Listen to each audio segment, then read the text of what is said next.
इसको थोड़ा बाहर आ जाए। ठीक है, चलो स्टार्ट करते हैं। Just to quickly revise. ठीक है, हम लोगों ने बेसिकली ये पढ़ा हुआ है क्योंकि इस चीज़ का यूज आने वाला है। ठीक है, ये पढ़ा हुआ है कि जैसे इनसाइड मैग्नेटिक फील्ड रहेगा, इनसाइड, और अगर पॉजिटिव चार्ज देख रहे हैं, positive charge going this way, तो वो एंटी क्लॉकवाइज डायरेक्शन में मुड़ जाता है। ठीक है, दिस वी हैव स्टडीड। और उसका जो M V square by R से जो उसको क्यू भी आया करता था, ये फोर्स हुआ करता है ना, force equal to M V square by R लिख रहा था, F net equal to M V square by R. QVB वाला फॉर्मूला जो है वो कहाँ से आया था? वो कम्प्लीटली एक एक्सपेरिमेंटल फॉर्म है। ठीक है, फॉर सर्कुलर यही होता है, M V square by R, for circular motion. ठीक है, तो यहाँ से हम लोग का वी भी कट जा रहा था, और जो आर था वो M V by Q B आया हुआ था। ठीक है, ये याद होगा तुम लोग को। इसमें उसको पी बाई क्यू बी भी लिख सकते हैं, मोमेंटम लिख सकते हैं, पी को अंडर टू एम ई लिख सकते हैं। ठीक है, टू एम ई, यहाँ पे जो ई है वो क्या है? ये यहाँ पे जो ई लिख रहा हूँ काइनेटिक एनर्जी है वो। ठीक है, इन सब चीज़ों को लिख सकते थे। फिर टाइम पीरियड को क्या बोला करते थे? Two pi R by V होगा करके बोला करते थे। ठीक है, तो आर तो यहाँ से ले लिए, तो two pi M by Q B होगा करके बोला करते थे। ठीक है, नाउ अब आते हैं एक्चुअल जिस चीज़ के लिए बिल्डअप यहाँ तक बनना होता है, एक साइक्लोट्रॉनिक डिवाइस। अच्छा, तुम ये बताओ कि हमने उस दिन वेलोसिटी सिलेक्टर को पढ़ लिया था। ठीक है, कि एक पर्टिकुलर वेलोसिटी होनी चाहिए, उसी चीज़ को हम लोग पिक करते हैं। ठीक है, ताकि वो हमारे एक्सपेरिमेंट में किसी से अगर बोम्बार्ड कराना हो, तो वही वाली स्पीड वाली चार्ज पार्टिकल बोम्बार्ड करे। ठीक है, बट लेट अस से हमें कोई काफ़ी हाई वेलोसिटी एक चार्ज चाहिए। ठीक है, कोई एक सेटअप है, कोई सैंपल है, उसको बोम्बार्ड कराना है हम लोग को एक्सट्रीमली हाई वेलोसिटी वाले से, एक्सट्रीमली हाई वेलोसिटी। ठीक है, ये बहुत ज़्यादा रहे। तो सोचो, ये होता है ना कि अगर कोई चीज़ वी पोटेंशियल डिफरेंस से गुजरे। ठीक है, यहाँ से यहाँ तक अगर वी पोटेंशियल डिफरेंस है, पोटेंशियल डिफरेंस के बारे में बात कर रहे हैं। ठीक है, कैपिटल लिख गई इसलिए मैंने। तो उसके अंदर में यूवी कैनेटिक एनर्जी आ जाती है एक्स्ट्रा, ये तो समझते हो। इतनी काइनेटिक एनर्जी उसके अंदर में आ जाती है, प्लस यूवी इंटू वी, ये वाला भी। ओके, मतलब यही हाफ, अगर रेस्ट से चालू हुआ है तो तुम क्या बोलोगे? Half M V square minus half M zero square, इतनी काइनेटिक एनर्जी आई होगी। बट अगर तुम्हें वी बहुत ज़्यादा चाहिए, तो या तो ये वोल्टेज बहुत ज़्यादा चाहिए होगा। ठीक है, इधर you need the voltage very high, या तो बहुत ज़्यादा दूरी चाहिए होगी, है ना, डिस्टेंस बहुत ज़्यादा समय तक बहुत ज़्यादा रहे, ताकि हमारे लिए जो ई डॉट, जो डी आर होता है पोटेंशियल डिफरेंस का, है ना, याद होगा तुम लोग को, उसकी मैग्नीट्यूड वैसे इसका नेगेटिव, बट अगर मॉड्यूलस के हिसाब से देखो तो ये जाकर के वो वी निकले। ठीक है ना, उसको पोटेंशियल डिफरेंस निकले, तो उसके लेंथ बहुत ज़्यादा चाहिए होगा। ठीक है, तो लेबोरेटरीज में, लैब्स वगैरह में ये चीज़ नहीं, ये डिस्टेंस बहुत ज़्यादा होना पॉसिबल नहीं है। ठीक है, लैब है ना भाई, तुम्हारा घर है वो, कहीं पे लैब हो, छोटा सा इंस्टीट्यूट है वो, छोटा सा मतलब ऐसा भी नहीं कि तुम्हारे कमरे जितना है, बट एक बिल्डिंग भी हो तो वो उतनी दूरी नहीं होती है कि हमें उतनी वोल्टेज अचीव हो पाए जिससे उतनी काइनेटिक एनर्जी अचीव हो पाए। ठीक है, तुम्हें पता है इलेक्ट्रॉन को कितने स्पीड तक एक्सेलरेट कर देते हैं? 99.99 इतने परसेंट तक तो जम्प्स मरते हैं अगर डिटॉल से हाथ धो। ठीक है, बट यहाँ पे 6 बार अगर तुम लिख दो ना, ठीक है, इतना परसेंट ऑफ लाइट इतना दूर तक एक्सेलरेट कर देते हैं इलेक्ट्रॉन की स्पीड को, वेलोसिटी ऑफ इलेक्ट्रॉन। ठीक है, मैंने तुम्हें कई बार बताया कि मैं जब थोड़ा ऐसा करके लिख लेता हूँ तो पक्का वेलोसिटी रहता है, और जो वोल्टेज लिखना होता है तो मैं टिपिकली थोड़ा बड़ा से लिखता हूँ। ठीक है, डिफरेंस को मेरे समझिए। ठीक है, इन एनी केस। ठीक है, तो इतना चाहिए होता है। खैर, अभी इसके बारे में मत सोचो। ठीक है, इलेक्ट्रॉन मत सोचो फिलहाल, मैं बताऊंगा तुम्हें कि यहाँ पे इलेक्ट्रॉन की नहीं सोचना। लेटेस्ट से हम लोग प्रोटॉन के बारे में इंटरेस्टेड है, ठीक है।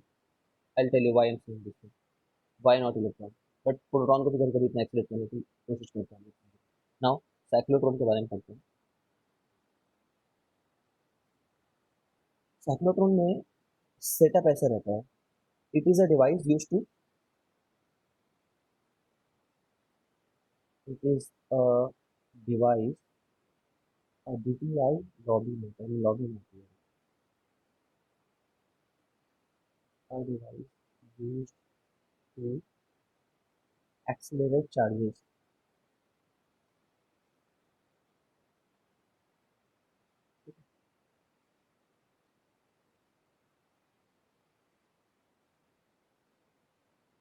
ऐसे दिखता है वो।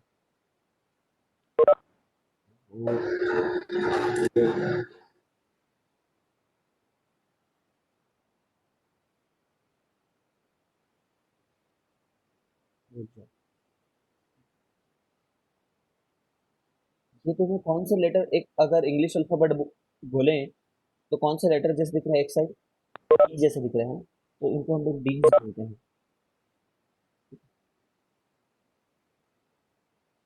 डी, और एक जो है वो डी है, तो दो हैं तो डीज बोलेंगे, ठीक है। ये होते हैं मेटेलिक, डीज की प्रॉपर्टी रहती है कि मतलब मेटेलिक फॉलो केस रहते हैं। कंपास देखे हो, कंपास मतलब कंपास बॉक्स देखे हो तुमने, वो मेटल वाला कंपास बॉक्स आया करता था, याद है? और कुछ दूसरा एग्जांपल याद नहीं आ रहा मेरे को। कंपास बॉक्स में क्या होता था, अंदर हॉलो रहता है ना, वहीं पे तुम अपने पेन और पेंसिल डाल सकते थे बचपन में, ठीक है। बना करके दिखाओ। कसाटा आइसक्रीम खाई है कभी?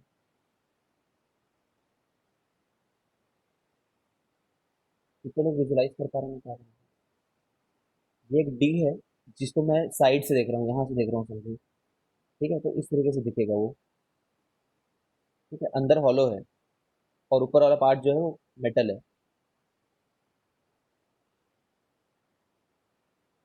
ऊपर मेटल है,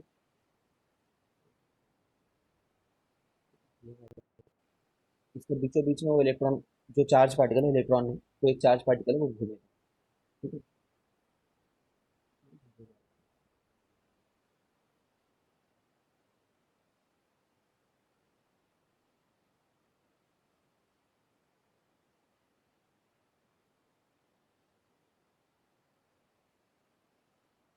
डेडिकेटेड क्या है ये करके, हॉलो मेटेलिक केस है, लाइक अ कंपास बॉक्स, ठीक है। कंपास बॉक्स में क्या होता है, एग्जिट करने की भी जगह नहीं रहती है, बट यहाँ पे एग्जिट करने के लिए जगह रहेगा ताकि दूसरे डी में जा सके, ठीक है। Like a compass box, compass box इसका वैसे कोई रिलेशन नहीं है, बस इसको वैसे दिख रहा है, ठीक है। If you not got it just लिख लो। मेटेलिक होते हैं लोग। अच्छा, ये याद है तुम लोग को मेटल की प्रॉपर्टी की, अगर मेटल के अंदर में मेटेलिक है, इसका मतलब क्या हुआ? No electric field can enter it,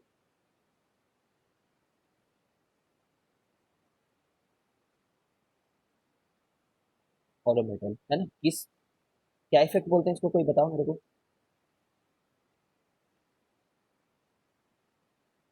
sir थोड़ा पार्ट तो लेकिन कवर्ड नहीं है, ऐसा करके ये वाला पार्ट जो है कवर्ड नहीं है, ऐसा करके बोल सकते हैं, बट इतना इतना मत सोचो, लार्जली ये फॉलो है।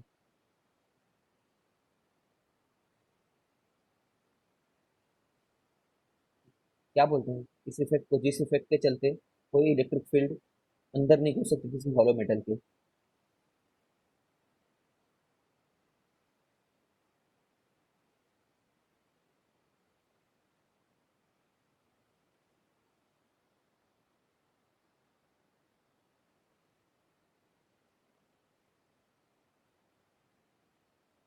क्या क्या बोले, शिल्डिंग इफेक्ट भी सुना है,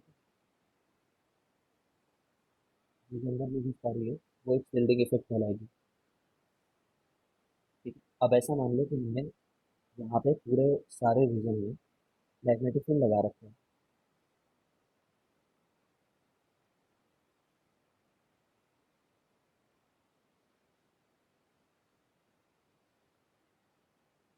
ठीक है। बहुत ज़्यादा मैग्नेटिक फील्ड, आइडिया, बिकॉज एक मैग्नेटिक फील्ड लगा रखा है, बी को 6 देते हुए।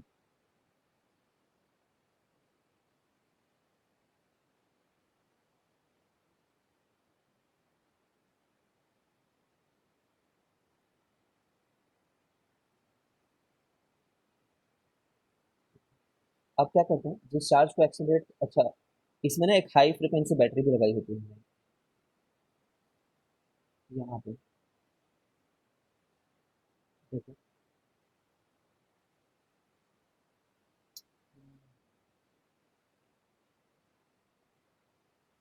हम्म, मैं इसको बहुत सारा बना रहा हूँ ताकि तुम समझो, यहाँ पे बहुत हाई फ्रिक्वेंसी बैटरी है। HF बैटरी लिखते हैं, मतलब क्या होगा, हाई फ्रिक्वेंसी बैटरी लिखते हैं। ये हाई फ्रिक्वेंसी की क्यों होती है, हम लोग देखते हैं। अब यहाँ से ना एक चार्ज को पकड़ करके, तो मान लो इधर की तरफ पुश दिए। अच्छा, अगर मैं ऐसा लगा रखा है, अगर मैंने इस तरीके से लगा रखा है, तो इलेक्ट्रिक फील्ड यहाँ पे कैसे रहेगा। मैंने हर बार तुम्हें बताया कैसे बनाना है, यहाँ से ऐसे निकलता हुआ ऊपर आता हुआ ऐसे निकले।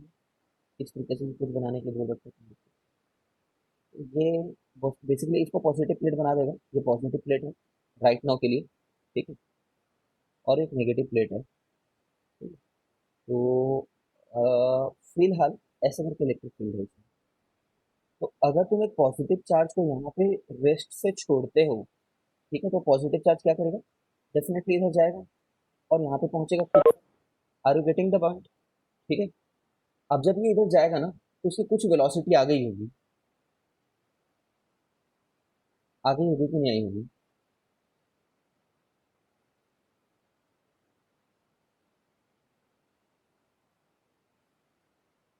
HF ऑसिलेटर और HF बैटरी, देखो है तो बेसिकली एक बैटरी ही, बट ये हाई फ्रिक्वेंसी बैटरी है। अच्छा, फ्रिक्वेंसी मतलब क्या समझते हो, किसी बैटरी की फ्रिक्वेंसी मतलब क्या होगी। ये एक AC बैटरी की DC बैटरी है, बताओ। एक बैटरी के पास फ्रिक्वेंसी है, मैं बोल रहा हूँ, तो is it a AC battery की DC battery. AC battery. DC नहीं होगा, AC होगा ना, फ्रिक्वेंसी किस बैटरी की होगी, गधे।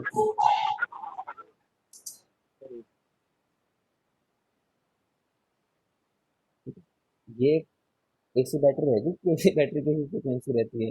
अच्छा, अगर तुम नहीं समझ पा रहे हो ये सब बातों को, ये मैंने इतना बड़ा इसलिए बना रखा है ताकि तुम्हें एक आइडिया हो, ठीक है। बट तुम क्या करना, एग्जामिनेशन में इसको ऐसा ना डिनोट करके इस तरीके से डिनोट करना, तो ज़्यादा बेटर रहेगा, ठीक है। I give you the reason why, ठीक है। आई टेल यू कि जैसे डिनोट करना है वैसे बना देता हूँ, वरना तुम्हारे एग्जामिनर जो है कंफ्यूज होंगे थोड़ा, तो तुम्हें आता है कि नहीं आता है, तो ये लो, ठीक है। बट मैंने वैसा इसलिए बनाया था ताकि समझ में आए तुम्हें कि एक पावरफुल बैटरी है ये, ठीक है। इस मोमेंट के लिए इस तरीके की पोलैरिटी है इसमें। तो ये चार्ज को जब छोड़ते हैं ना, तो राइट नाउ तो ये इधर जाएगा एट द वेरी मोमेंट, और इसकी वेलोसिटी आ जाने के चलते ये यहाँ पे ये किधर मुड़ेगा, ऊपर की तरफ मुड़ेगा कि नीचे की तरफ मुड़ेगा, बताओ। इस वाले जगह पे नीचे मुड़ेगा कि ऊपर मुड़ेगा, तो नीचे है ना, बोलेगा। नीचे मुड़ेगा ये, नीचे मुड़ेगा। और ये यहाँ से एग्जिट होगा, ठीक है। माइक्रोफोन इतना पास है दोस्त, इससे पास क्या रखोगे। चलो यहाँ पर रख लेता हूँ। अब बेटर आ रहा है क्या। Yes sir. ठीक है फिर। तो ये ऐसे मुड़ करके यहाँ पे आएगा, फिर यहाँ से, अब यहाँ से जैसे ही निकलेगा ना या- ये चार्ज जैसे ही यहाँ पे आएगा, वैसे ही बैटरी की पोलैरिटी चेंज हो जानी चाहिए, ठीक है। क्योंकि तुमने एक AC बैटरी ले रखा है, तो लेट अस से कि वो बैटरी अपनी पोलैरिटी ना सही समय पे चेंज कर लेता है। पहले तो इधर इलेक्ट्रिक फील्ड था, ठीक है, बट जैसे यहाँ पे आएगा तो इलेक्ट्रिक फील्ड इधर हो जाना चाहिए, ठीक है। फिर ये अंदर जाएगा, इस समय पे इलेक्ट्रिक फील्ड है, तो इलेक्ट्रिक फील्ड तो उसकी स्पीड को बढ़ाएगा ना, जिस डायरेक्शन में चार्ज मूव हो रहा है उसी डायरेक्शन में इलेक्ट्रिक फील्ड है ना। सपोजेडली ये चेंज कर ले रहा है अपने आप को, बैटरी अपने पोलैरिटी को चेंज कर ले रहा है सही समय पे, तो यहाँ पे स्पीड और ज्यादा हो गई होगी, तो ये और बड़ा रेडियस काटेगा, ठीक है ना, और बड़ा सर्कल कट करेगा। कट करेगा मतलब ट्रैवर्स करेगा मतलब सर्कल में घूमेगा। ठीक है, ये देखो इस टाइप का। फिर ये जब यहाँ से बाहर आएगा, ठीक है, तब फिर से हम एक्सपेक्ट कर रहे हैं कि ये जो साइक्लोट्रॉन है, ये जो साइक्लोट्रॉन है वो फिर से उस समय पे पोलैरिटी ऐसे हो गई रहे। ठीक है, और फिर ये और बड़ा सर्कल कट करेंगे and the process will go on. I hope you are getting the idea.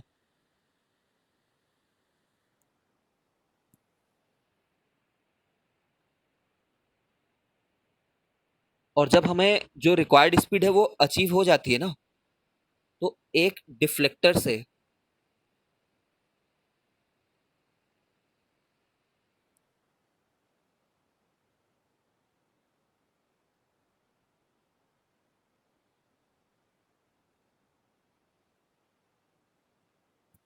एक डिफ्लेक्टर या फिर मेटेलिक डिफ्लेक्टर समझ लो, या फिर कोई भी मेटेलिक डिफ्लेक्टर नहीं, कोई एक डिफ्लेक्टर वर्ड इस्तेमाल कर लेना तुम। ठीक है,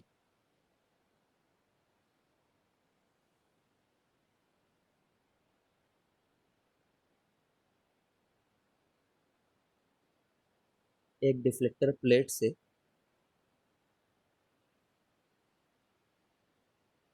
बैटरी हम खरीदते हैं वैसे फ्रीक्वेंसी में है। हम इस बैटरी के बारे में जब पढ़ेंगे ना, मतलब अभी मैथमेटिकल जब इसकी एनालिसिस करेंगे तब समझ में आएगा देवेंद्र एक मिनट रुक जाओ। एक डिफ्लेक्टर प्लेट से हम उसको उसके एक्चुअल पाथ से भटका देते हैं हम लोग, है ना। We deviate that charge towards some path, जिससे वो सर्कुलर पाथ को लीव कर दे, है ना। एंड थ्रू सम मैकेनिज्म, एकदम डीप में जाने की इसलिए जरूरत नहीं है बिकॉज हम स्केमेटिकली पढ़ते हैं हर चीज़ों को। तुम बस ये सोचो कि एक चार्ज आ रहा है और उसको किसी डिफ्लेक्टर की मदद से हमने डिफ्लेक्ट कर दिया और उसको एग्जिट करा दिया। ठीक है, जहां से एग्जिट होना होता है वहां पे थोड़ा सा गैप रहता है, क्योंकि मशीन तुमने बनाई है।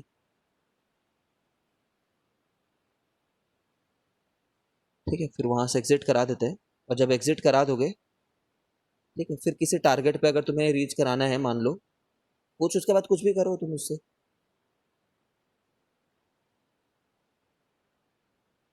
ठीक है, उस टारगेट से फिर तुम बम्बार्ड कराते रहो। ठीक है, अब ये बताओ। अच्छा चलो, मैं यहाँ पे ना इस चीज को लिख देता हूँ कि इस मोमेंट पे कैसा था, ये पॉजिटिव प्लेट था, ये नेगेटिव प्लेट था। इस मोमेंट पे कैसा था, ये पॉजिटिव प्लेट था, ये नेगेटिव प्लेट था। ठीक है, इस मोमेंट पे ये पॉजिटिव था, ये नेगेटिव था, मतलब जिधर भी जा रहा हो वो उस डायरेक्शन पे उधर ही जाने वाला, उधर जाने को सपोर्ट करने वाला पोलैरिटी होना चाहिए। ठीक है, now mathematical analysis of this thing.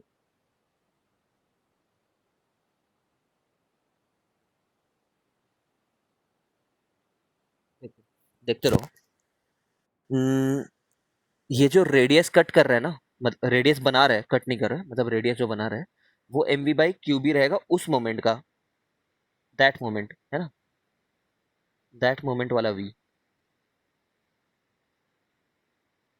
जो हर समय कौन बढ़ा रहा है, जैसे ही एज एंड वेन, मतलब एज एंड वेन मतलब वेन एवर, जैसे ही वो बाहर आता है ना, as and when Q comes out of D, comes out of, इसको D1 नाम दे देना तुम अपने सिंप्लिसिटी के लिए, एग्जामिनर को समझाने के लिए इसको D2 नाम दे देना। एज एंड वेन क्यू, पहले बात तो इनसाइड जाने वाले बात को भी समझाना।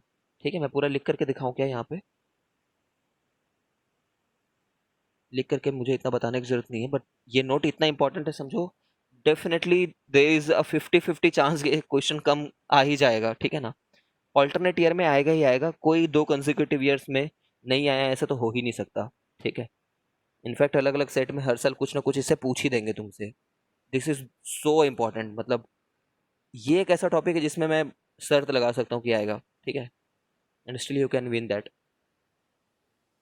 तो ऐसा करके शॉर्ट नोट बनाना होता है कि when charge is left, start start ऐसे हो रहा है ना कि when charge is left it move, it will move, ठीक है, towards D1 due to electric field by battery. ठीक है, जेई में या बोर्ड में, डेफिनेटली बोर्ड में यार, जेई तो सो अनप्रेडिक्टेबल। जेई में उतना कोई खास इंपॉर्टेंस नहीं है चीज़ का, बहुत ही कम इंपॉर्टेंस है रदर आई वुड से। ठीक है, बट बोर्ड्स के लिए भगवान है ये। When Q is left, left मतलब ऐसे छोड़ दिया गया ना, लेफ्ट आई मतलब v इक्वल टू 0, तो वहां पे चले जाता है, फिर रेडियस बन जाता है M V by Q B. ठीक है, when it comes out of D, when it comes out of D1, ठीक है ना, the polarity of battery changes, खुद से चेंज हो जाएगा क्योंकि बैटरी में जा करके तुम थोड़ी हाथ लगाते रहोगे बार बार।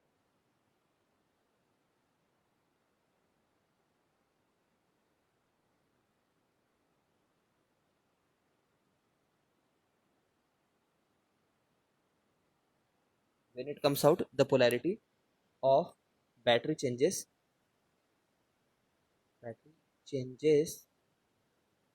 so that it again accelerates, so that it again accelerates, ठीक है, till it reaches D2, till it reaches D2, ठीक है। inside D's inside D's there is no electric field।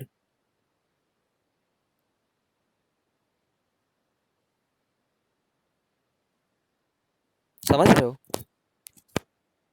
बस इसी तरीके से एक्सेलरेट होता रहता है, और when the required velocity is achieved, when the required speed is achieved, then the charge is made to exit through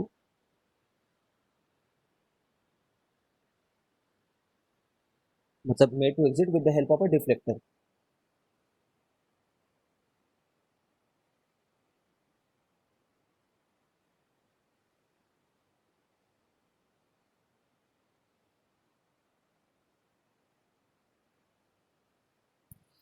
शाश्वत इसलिए इलेक्ट्रिक फील्ड नहीं होगी क्योंकि इलेक्ट्रिक फील्ड ना हॉलो हॉलो मेटेलिक प्लेट के अंदर नहीं जा सकता, हॉलो मेटल के अंदर नहीं जा सकता। ऑलरेडी हॉलोज हैं, मतलब ऐसा नहीं है कि ये वन डी ऑब्जेक्ट है ना, वन डी ऑब्जेक्ट के अंदर चार्ज कहाँ रहेगा, मतलब वन डी ऑब्जेक्ट के अंदर तो कोई भी घुस ही नहीं सकता, इस तरीके का अरेंजमेंट है वो। एक डी ऐसे रखा हुआ है और दूसरा डी करस्पॉन्डिंगली वैसे ही रखा हुआ है। मैं 3D बना नहीं पा रहा हूँ यहाँ पे प्रॉपरली। ठीक है, तो इसके अंदर घुसता है, ठीक है, बाहर निकल जाता है।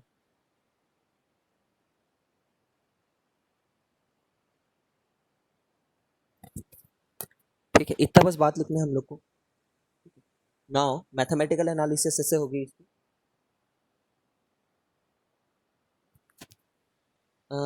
मैं अगर बोलूँ कि, है ना, समझ रहे हो, हर बार तो Q इंटू V जितना उसकी एनर्जी आ जा रही होगी ना, Q इंटू V जितनी एक्स्ट्रा उसके पास काइनेटिक एनर्जी आ जा रही होगी। ठीक है, तो R equal to M V by Q B, ये बात तुम्हें बतानी होती है। इसमें एग्जामिनर को हमें क्या समझाना होता है बताता हूँ। फिर तुम टाइम पीरियड को क्या लिखते हो, पूरा प्रॉपर बताना टाइम पीरियड है क्या करके, है ना, मतलब यहाँ पे थोड़ा छोटा डेरिवेशन कर ही देना कि टाइम पीरियड जो है वो 2πr/v है। ठीक है, तो 2πm/qv हो जाएगा। ठीक है, और टाइम पीरियड ना बता करके तुम्हें एग्जामिनर को फाइनली फ्रिक्वेंसी से समझाना है। ठीक है, और दैट टू ये वाली फ्रिक्वेंसी नहीं समझानी, पहले तो ये वाली फ्रिक्वेंसी बता देना एग्जामिनर को, ये क्या होती है, qv/2πm होगा।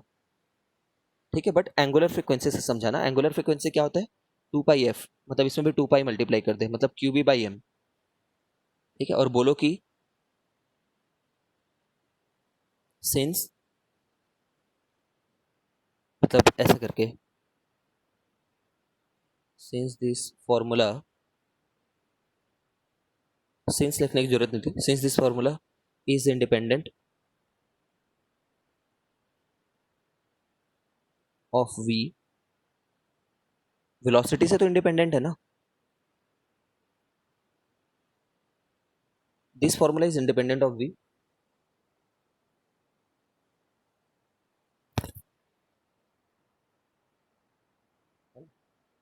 अब यहाँ पे मैं जो लिख रहा हूँ तुम्हारा अंडरस्टैंडिंग के लिए, वी विल बाई, बाई ना लिख करके यूज लिखना एग्जाम में, वी विल बाई और use such a oscillator which has this same frequency. देखो, अभी तुमने एसी बैटरीज के बारे में पढ़ा नहीं है, ठीक है, बट ये सोचो कि एसी बैटरीज कहीं ना कहीं से खरीद करके तो लाओगे, तो उस बैटरी की कितनी फ्रीक्वेंसी होनी चाहिए जिससे तुम ये ऑसिलेटर बना रहे हो? उस बैटरी की frequency Q B by M होना चाहिए। तुम्हें पहले ही पता होगा तुम कौन से चार्ज को एक्सेलरेट कराना चाह रहे हो, तुम्हें पहले ही पता होगा कि जो चार्ज एक्सेलरेट कराना चाह रहे हो उसका कितना मास होगा, ठीक है, ठीक है, और कितनी बी तुम लगाने वाले हो, ये बात भी तुम्हें पता होगा, तो कौन सी फ्रिक्वेंसी की बैटरी खरीदें ताकि खुद से अपनी पोलैरिटी को चेंज कर ले, है ना?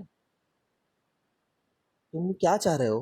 कहीं तुम ऐसा तो नहीं चाह रहे हो, कहीं ऐसा हुआ तो सोचो तो कि ये जब ऐसे घूम रहा है पहले, ठीक है, घूम रहा है घूम रहा है घूम रहा है, और कभी यहाँ पे जस्ट अंदर, मतलब जैसे, अरे यार, जैसे ही ये यहाँ पे आया, यहाँ पे, तो ये एक्सपेक्ट करे ना इधर ही इसको इलेक्ट्रिक फील्ड मिल जाए करके, ठीक है, बट अगर ऐसा नहीं हुआ तो क्या होगा? इसकी स्पीड डिक्रीज कर बैठेगा ना। अगर इसी समय पे जैसे ये बाहर एग्जिट हो रहा है, उस समय पे ये पॉजिटिव रह गया और ये नेगेटिव रह गया, तो उल्टे डायरेक्शन में इलेक्ट्रिक फील्ड लग रहा होगा, उल्टे डायरेक्शन में फोर्स लग रहा होगा, ठीक है, तो ये तो हमारे लिए कोई काम का नहीं हुआ ना, ये तो एक्सेलरेटर नहीं हुआ, ये फिर साइक्लोट्रॉन की तरह काम नहीं करा पाएगा हम लोग को।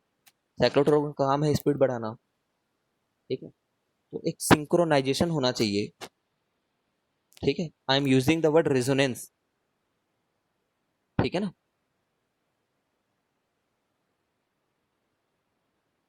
Question, what is the principle behind, what is the principle behind a cyclotron? Ashish, तुम्हारा डाउट क्लियर हो गया क्या? या मैंने कुछ गलत बोल दिया तो बताओ, अगर तुम्हें अगर ऐसा फील हो रहा है तो। हाई नहीं सर, फ्रिक्वेंसी क्लियर हो गया। ऑसिलेटर मतलब क्या होता है ये बताओ? ऑसिलेटर, जैसे हाई फ्रिक्वेंसी जो मैंने बैटरी लिखी ना, वो उसको लिख देंगे हाई फ्रिक्वेंसी ऑसिलेटर। वो भाई क्या ऑसिलेट करा रहा होगा वो? तुम लोग बताओ तो क्या ऑसिलेट करा रहा है? ऑसिलेटर है तो कुछ तो चीज ऑसिलेट करा रहा होगा। What is it oscillating over here?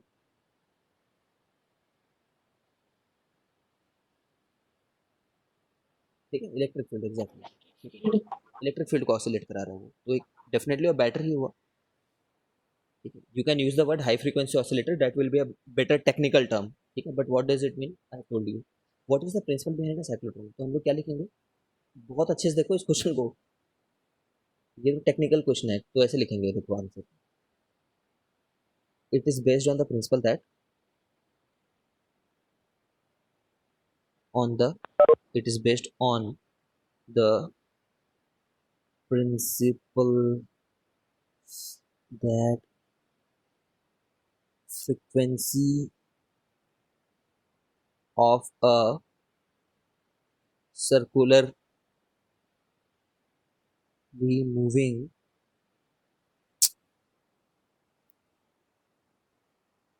frequency of a circularly moving charge is independent of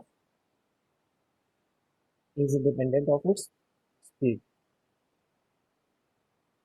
कितने लोग अग्री करते हो ये बात को कि बहुत पावरफुल स्टेटमेंट है और यही वाकई में प्रिंसिपल है, यही वो सिद्धांत है, ठीक है ना, ये बात जिसके चलते हम लोग साइक्लोट्रॉन को बना पाए। अगर ऐसा नहीं होता तो तुम ऐसा कोई काम कर पाते, कोई ऐसी बैटरी ढूंढ पाते क्या? ठीक है, कुछ नहीं कर पाते फिर तो तुम कोई आदमी को बिठाते ना उसके लिए कि वो उसकी फ्रीक्वेंसी चेंज कर रहा हो फिर बार बार, but humans can not be so precise so perfect and ये वैल्यू एक बार निकाल करके देखोगे किसी चीज के लिए तो तुम्हें खुद पता चल जाएगा, ठीक है। ये देखो, क्यों मैं ले लेता हूँ, लेटेस्ट से प्रोटॉन को मेरे को एक्सिलरेट कराना है मान लो, ठीक है, तो प्रोटॉन को एक्सिलरेट कराने के लिए क्या करूंगा मैं, 1.6 इंटू 10 टू द पावर -19 रख लेता हूँ, है ना, कुछ गलत हो तो बताना, बी को भी 1 मिनट के लिए रहने देते हैं, ठीक है, और एम कितना रहेगा, प्रोटॉन का मास कितना होता है बताओ? 1.67 होता है, बट मैं 1.6 रख रहा हूँ, -24 kg होता है ना, आई गेस यही होता है, -27 kg होता है, ठीक है, ओके, -27 kg, और इसको ऊपर भेज दिया मैंने लेटेस्ट से, ठीक है, जब ऊपर भेज दिए तो कितना आ जाएगा, कट गया, 10⁸ आ गया है ना, और बी रह रहा है, बी। अच्छा, तुम्हें रेडियस जो है वो हो गया mv/qd, तो तुम्हें बी तो ज़्यादा रखना होगा ना, बी ज़्यादा रखोगे तभी तुम्हारे लिए रेडियस कम रहेगा ना। ठीक है, बी ज़्यादा रखोगे तो कम रहेगा रेडियस, वरना तुम कितना बड़ा साइक्लोट्रॉन बनाओगे, तुम ऐसा थोड़ी तुम्हारे पास धरती की सारी जमीन तुम्हारे पास ही है। तो बी, लेट अस से for the sake of it हम लोग 1 टेस्ला भी रख लेते हैं, 1 टेस्ला, 1 टेस्ला से बिग मैग्नेटिक फील्ड में से, ठीक है। तो इतनी ज़्यादा फ्रिक्वेंसी है, अब तुम समझ रहे हो मैं उसको क्यों हाई फ्रिक्वेंसी बोल रहा हूँ। बाय द वे, ये कौन सी फ्रिक्वेंसी है, this is not normal frequency, this is angular frequency, but frequency, angular frequency are interchangeable word. ठीक है, अगर ये ज़्यादा है तो पक्का ये ज़्यादा तो होगी ही। ठीक है, तो देखो कितनी ज़्यादा फ्रिक्वेंसी है, एक आदमी 1 सेकंड में इतनी हरकत कर सकता है क्या। ठीक है, इतनी ज़्यादा बार बदलते रहेगा क्या वो। अब तुम समझ रहे हो कि वाकई यही प्रिंसिपल है करके। ठीक है, just over स्टेटिंग this thing so that you understand the importance of this statement. Okay, what is the principle behind. अच्छा ठीक है, ठीक है।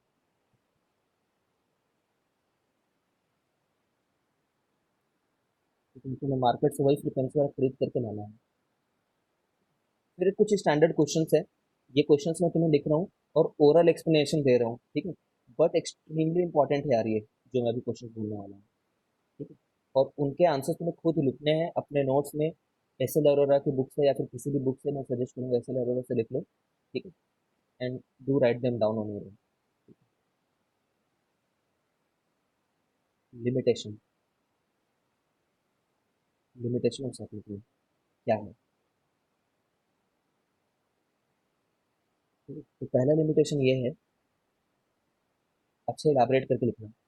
कांट यूज फॉर न्यूट्रॉन, कोई बता सकता है क्यों। Can't use to accelerate neutron, but भाई न्यूट्रॉन से बॉम्बार्डमेंट कराने का भी मन होगा किसी न चार्ज किसी को। हाँ ठीक है, एक्सीलरेट है ना, न्यूट्रॉन क्योंकि न्यूट्रल है, न्यूट्रल तो इलेक्ट्रिक फील्ड कुछ नहीं कर पाएगा इसको, ना ही मैग्नेटिक फील्ड कर पाएगा इसको कुछ। इसको अच्छे से एक्सप्लेन करें। सेकेंड पॉइंट,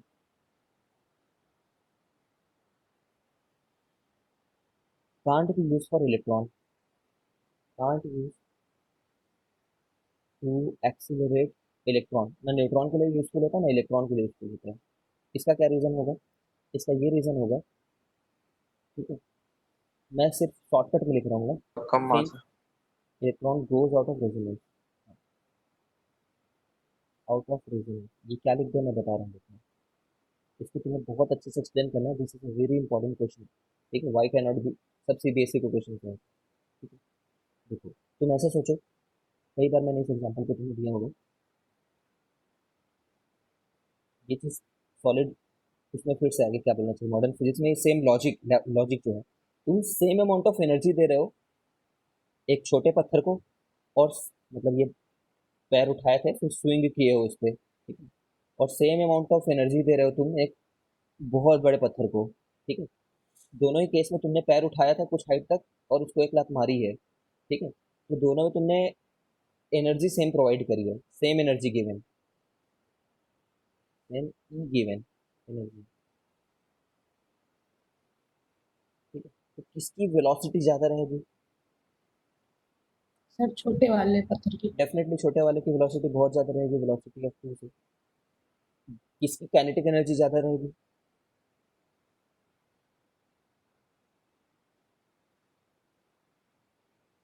डेफिनेटली दोनों की सेम काइनेटिक एनर्जी है ना। ठीक है, एनर्जी तो तुमने सेम दी है ना, दोनों की एनर्जी सेम है। ये कौन सी एनर्जी बता सकते हो, कितनी एनर्जी प्रोवाइड करी हमने, क्यूबी। हर हर बार बाहर निकलते समय, हर बार एक डी से दूसरे डी जाते के बीच में तो क्यूबी एनर्जी मिल रही है। ठीक है, इस केस में ईवी मिलेगी उसको, इस वाले पर्टिकुलर केस में। तो एनर्जी तो सेम मिलती, एक प्रोटॉन जब बाहर निकलता और इलेक्ट्रॉन भी जब बाहर निकलता, ठीक है ना, both will get the same amount of energy.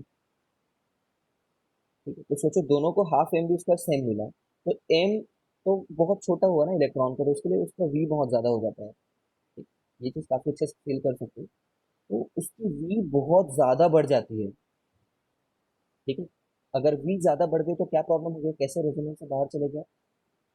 We बहुत ज़्यादा बढ़ जाने के चलते उसकी एम बहुत ज़्यादा बढ़ जाती है।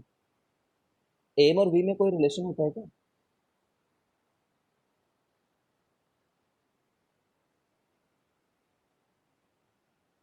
है ना, होता है, ये रिलेशन तुम्हें याद होना चाहिए। M equal to m nought upon one minus v square by c square का अंडर रूट होता है। ये रिलेटिविटी से आता है हमारे। कहाँ से आता है वो बताने की जरूरत नहीं, बट ये है। तो देखो वी, देखो ये टर्म ज़्यादा रहेगा। ठीक है, तो ये ज़्यादा बड़ा चीज़ हटा रहे हो। ठीक है, ज़्यादा बड़ा चीज़ हटा रहे हो तो नीचे में बहुत छोटा चीज़ रह गया है। तो एम बढ़ गया ना। सुना होगा कि जब स्पीड ऑफ लाइट के आसपास पहुंचते हैं तो मास बहुत बढ़ जाता है, तो मास के बढ़ जाने के चलते क्या प्रॉब्लम है। वेलोसिटी बढ़ी तो मास बढ़ गया, तो क्या प्रॉब्लम है। तो हमारी जो फ्रिक्वेंसी है ना, ठीक है, एंगुलर फ्रिक्वेंसी को देखो, तो हमारी जो एंगुलर फ्रिक्वेंसी है ना, जो क्यू वी बाई एम है ना। देखो मास का बहुत ज्यादा बढ़ जाना is not the important area to focus, but focus क्या कर रहे हैं कि मास चेंज हो जा रहा है ना। मास इज चेंजिंग, ये बात को हमें हाईलाइट करना है। चेंज हो रहा है, तो चेंज हो रहा है इसका मतलब क्या हो रहा है, फ्रिक्वेंसी चेंज हो रहा है। ठीक है, फ्रिक्वेंसी ऑफ सर्कुलर मोशन जो है वो चेंज हो रही है ना। बट किसकी फ्रिक्वेंसी फिक्स है, बैटरी की। बैटरी तो तुम बाजार से खरीद करके लाए हो। ठीक है, बैटरी बैटरी की फ्रिक्वेंसी थोड़ी बदल जाएगी। बैटरी तो तुम्हें बाजार से करता है, वो बोल रहा है कि मेरे को 10 टू द पावर 8 टाइम्स बदलना है एक बार में, तो बदलना है। बट यहाँ पे अलग फ्रिक्वेंसी हो जा रही है इसकी। तो frequency of circular motion gets out of resonance, है ना। ये टर्म है जो मैं इस्तेमाल करना एग्जाम में। गेट्स आउट ऑफ रेजोनेंस मतलब रेजोनेंस नहीं रह जाता उनके बीच में, रेजोनेंस खत्म हो जाता है। जो उनके बीच में सामंजस्य था कि मैं जब बाहर निकली तभी तो पोलैरिटी बदली। ठीक है, therefore it can't be, खुद से मिट जा रहा है, I don't know what is the reason. therefore it can't be accelerated, बस therefore it cannot be accelerated। तो समझ जाएंगे कि आउट ऑफ रेजोनेंस हो गया तो कैसे एक्सीलरेट करते रहोगे बार बार, नहीं पॉसिबल है। I hope everyone got this.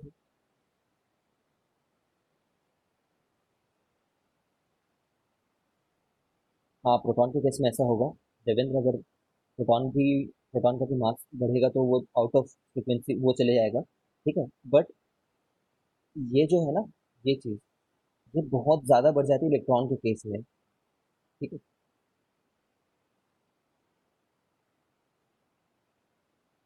हाँ हाँ, इलेक्ट्रॉन को तो किसी दूसरे मेथड से करते हैं, समझो ये सिंपल इलेक्ट्रॉन से, सिंपल साइक्लोट्रॉन के लॉजिक से वो एक्सीलरेट नहीं होगा, उसमें थोड़े एडिशनल साइंटिफिक वो लगाने पड़ेंगे हम लोग को, चेक्स एंड बैलेंसेस। ठीक है, बट प्रोटॉन में भी मास बढ़ेगा। प्रोटॉन में भी एकदम माइन्यूट लेवल पे देखें, बहुत ही माइन्यूट लेवल पे, तो डेफिनेटली अगर थोड़ी भी स्पीड बदल गई है तो उसका मास तो डेफिनेटली बदल गया है। ठीक है, बट उतना परमिसिबल है, इतना चलेगा। वो उतना भी ज़्यादा नहीं हो जा रहा कि जब ये बाहर आए तो एग्जैक्टली उल्टा पोलैरिटी मिल जा रहा है कभी कभी। समझ रहे थे।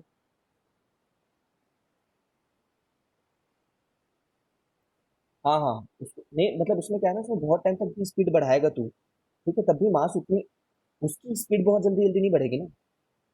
हाँ, अगर तू ये बोल रहा है कि 99.99 प्रोटॉन को बढ़ा दें तो पॉसिबल नहीं है इतनी मास। इतनी ज़्यादा स्पीड अगर प्रोटॉन की बढ़ा दिया तो प्रोटॉन में भी ये आउट ऑफ रेजोनेंस वाली बात आ ही जाएगी। ठीक है, बट प्रोटॉन की इतनी स्पीड जो है ना वो बहुत बाद में अचीव होती है, बट इलेक्ट्रॉन की तुरंत ही अचीव हो जाती है इतनी स्पीड।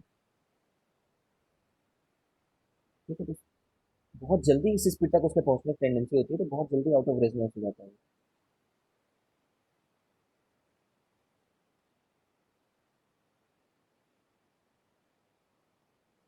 फिर से बता रहा हूँ, प्रोटॉन को हम लोग अगर एक्सेलरेट कराएं तो वो आउट ऑफ रेजोनेंस नहीं जाता, कभी जिंदगी में नहीं जाएगा ऐसा नहीं है।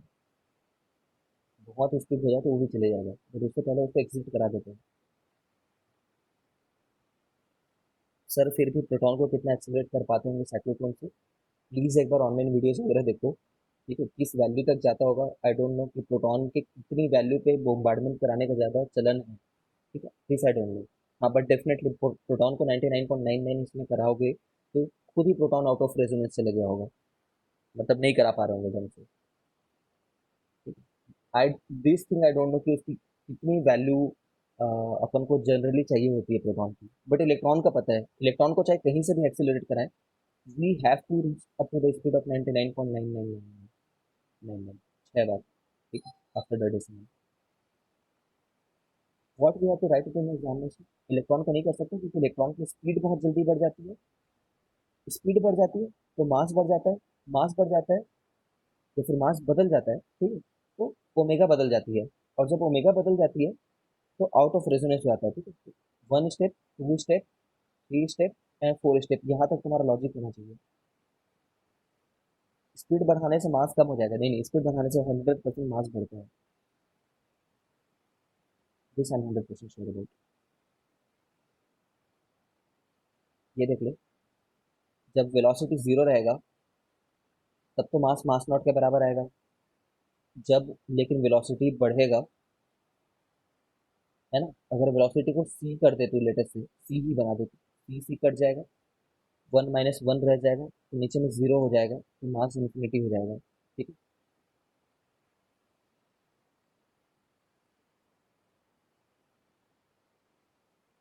चलो, दिस प्रैक्टिकल करेंगे।